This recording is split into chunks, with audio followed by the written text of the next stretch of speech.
दिनांक 6/4/2025 को 137 नंबर मुकदमा हमारा police station cyber crime Ambala में दर्ज हुआ था, जिसमें मुख्यतः यह आरोप था कि एक अम्बाला कैंट की रहने वाली दंपत्ति को डिजिटल अरेस्ट कर का भय दिखाकर 2 करोड़ 80 लाख रुपए का गबन करा गया। उन्हें यह बताया गया था कि उनके ऊपर ईडी के द्वारा एक मुकदमा रजिस्टर करा गया है और उसी में ही उनकी अरेस्ट करी जा रही है। तो उन्होंने उसके डरते 2 करोड़ 80 लाख रुपए विभिन्न बैंक अकाउंटों में पूरे जो अलग अलग अकाउंट नंबर थे उनमें पैसे ट्रांसफ़र करे, जिस संबंध में मुकदमा दर्ज करा गया और बाद में इसमें अभी तक टोटल 7 लोगों को गिरफ्तार करा गया है।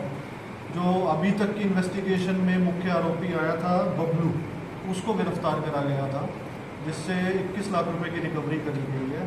इस मुकदमे में अब तक लगभग 24 लाख रुपए की रिकवरी करी जा चुकी है और 15 लाख रुपए के आसपास अभी विभिन्न बैंक अकाउंट्स में हमारे साइबर क्राइम पोर्टल के तहत अमाउंट फ्रीज भी है।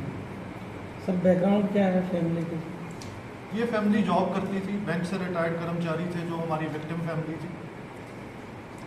विभिन्न जगहों के रहने वाले हैं, कोई मध्य प्रदेश से है, कोई बिहार से है, कुछ लोग इसमें दिल्ली से भी हैं और लुधियाना पंजाब से भी इसमें आरोपी हैं।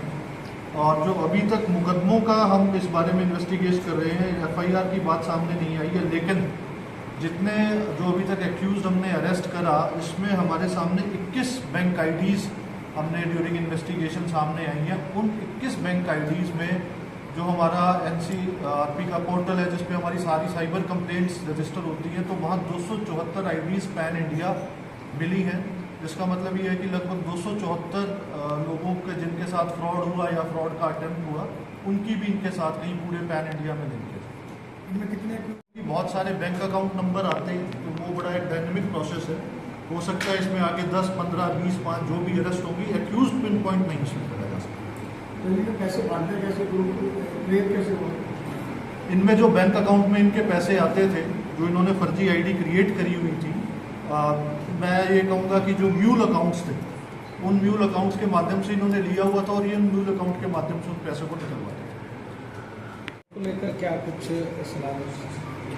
देखिए, आम जन से मेरी यही अपील है, आपके माध्यम से हम बार बार अपील करते रहते हैं। हम हर वीक अपने राहगिरी के भी प्रोग्राम ऑर्गेनाइज करते हैं, अवेयरनेस प्रोग्राम ऑर्गेनाइज करते हैं और TV पे भी निरंतर, मीडिया के तहत भी निरंतर और मैं कहूँगा पेपर मीडिया के तहत भी निरंतर सभी लोगों को एक ही बारे में हम बार बार जागरूक कर रहे हैं कि आपको डिजिटल अरेस्ट जैसा कोई शब्द है ही नहीं। हमारे कानून में डिजिटल अरेस्ट जैसा कोई शब्द नहीं है। बार बार हर हमारे न्यूज़ में भी रोज़ एक बात आ रही है कि डिजिटल अरेस्ट करके लोगों को ठगा जा रहा है, चिटिंग करी जा रही है। प्लीज़ इन बातों में ना आए। आपको कुछ भी ऐसा लगता है कि डिजिटल अरेस्ट कर लिया या कुछ भी हो गया, तो आप पुलिस से टोटल उसी टाइम संपर्क कर सकते हैं। आपका किसी ने मोबाइल तो लिया नहीं, आपके पास मोबाइल है, इसमें क्या डरने की ज़रूरत है कोई आपको ठगी कर रहा है कि मैंने डिजिटल अरेस्ट कर लिया।